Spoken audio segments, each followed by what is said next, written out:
नरेंद्र मोदी जी का काम आपके ध्यान को भटकाने का है। मैं आपको बता रहा हूं, ईवीएम के बिना नरेंद्र मोदी चुनाव नहीं जीत सकता है। मैंने सिस्टम अंदर से देखा है, मैं समझता हूं सिस्टम को, इसलिए मोदी जी मुझसे डरते हैं। सब कुछ देखा है मैंने, सब समझता हूं। मैं अंदर बैठता था उसमें, सालों में अंदर बैठा हूं। कोई नहीं छुप सकता मुझसे और मुझे दबा भी नहीं सकते हैं। मोदी जी को दबा सकते हैं, इनकी गलती नहीं है बेचारों की। जैसे मोदी जी मुखौटे हैं, जैसे उनका रिमोट कंट्रोल इनका भी है। काफी डिस्कशन होता है कि हम बीजेपी से लड़ रहे हैं। लोग सोचते हैं कि हम सब एक राजनीतिक दल के खिलाफ लड़ रहे हैं। देश भी सोचता है, कोई और कहता है ये सब लोग एक व्यक्ति के खिलाफ लड़ रहे हैं, नरेंद्र मोदी के खिलाफ लड़ रहे हैं। नहीं, हम एक व्यक्ति के खिलाफ भी नहीं लड़ रहे हैं। ना हम बीजेपी के खिलाफ लड़ रहे हैं, ना हम एक व्यक्ति के खिलाफ लड़ रहे हैं। एक व्यक्ति को चेहरा बनाकर ऊपर डाल रखा है। जैसे किसी ने यहां कहा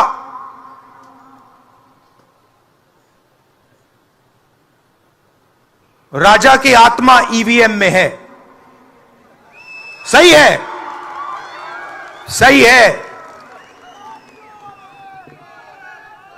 राजा की आत्मा ईवीएम में है।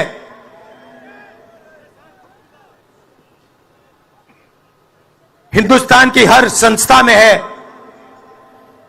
ईडी में है, सीबीआई में है, इनकम टैक्स डिपार्टमेंट में है। मैं आपको इस स्टेज से बता रहा हूं, 22 लोग हैं यहां पे, 22 लोगों के पास उतना ही धन है जितना हिंदुस्तान के 70 करोड़ लोगों के पास है।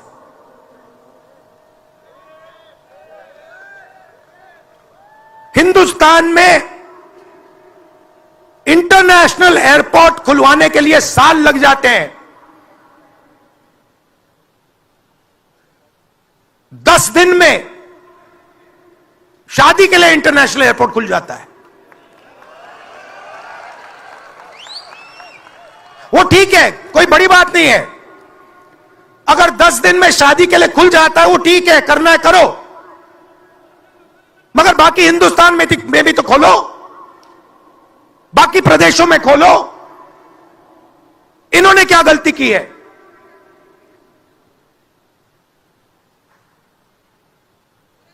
%50 हिंदुस्तान की आबादी पिछड़े वर्ग की है, 15% दलित, 8% आदिवासी, 15% माइनॉरिटी, 5%, 7% गरीब जनरल कास्ट के लोग। मीडिया के मालिकों की लिस्ट निकालिए, नाम दिखा दीजिए मुझे। दलित का नाम दिखा दो, आदिवासी का नाम दिखा दो, पिछड़े का नाम दिखा दो लिस्ट में। एक नहीं मिलेगा आपको। मैं ढूंढ रहा हूं, महीनों से ढूंढ रहा हूं।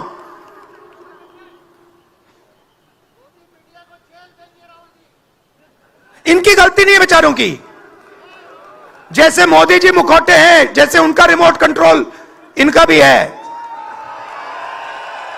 मैंने सिस्टम अंदर से देखा है, मैं समझता हूं सिस्टम को, इसलिए मोदी जी मुझसे डरते हैं। सब कुछ देखा है मैंने, सब समझता हूं। मैं अंदर बैठता था उसमें, सालों में अंदर बैठा हूं। कोई नहीं छुप सकता मुझसे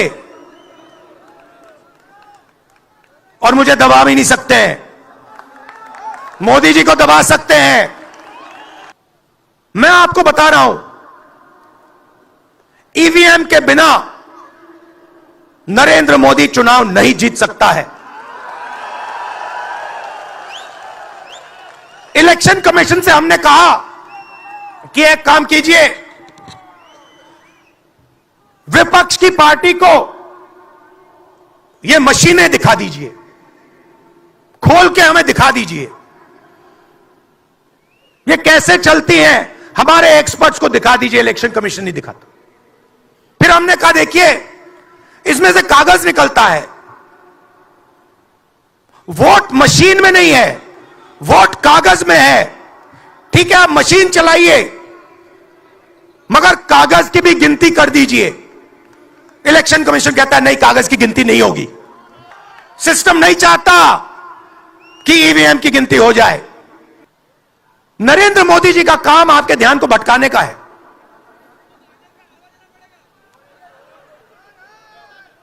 कभी आपसे कहेंगे देखो देखो, चाइना की ओर देखो, पाकिस्तान की ओर देखो।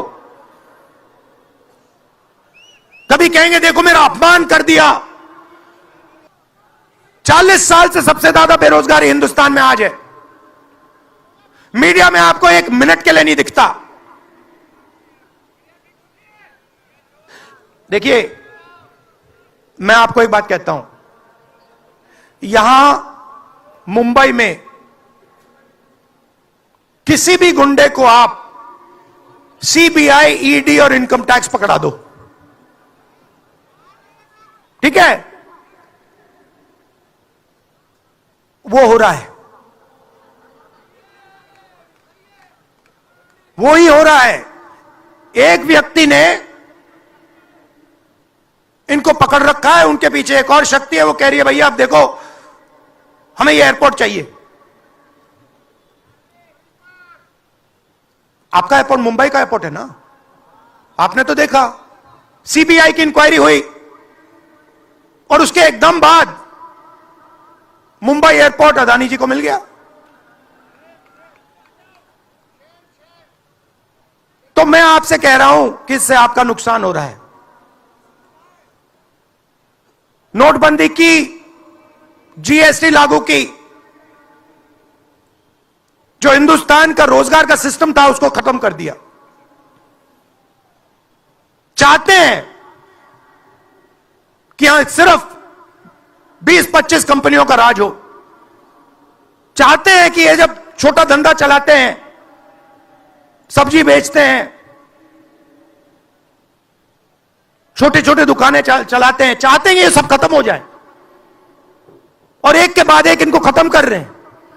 स्मॉल और मीडियम मैन्युफैक्चरिंग जो है उसको सबको खत्म कर रहे हैं।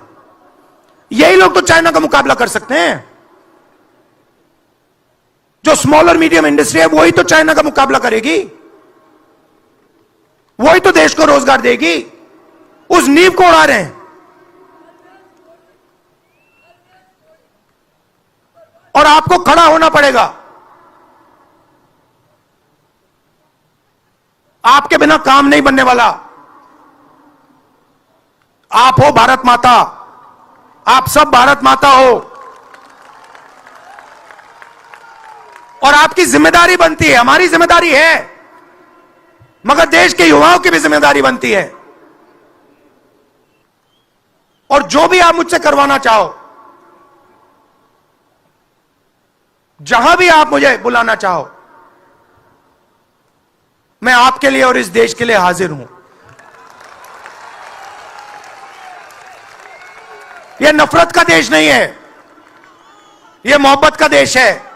नफरत जानबूझ के फैलाई जा रही है।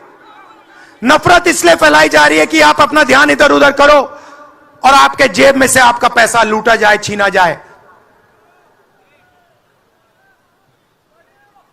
तो नफरत को नहीं फैलने दो।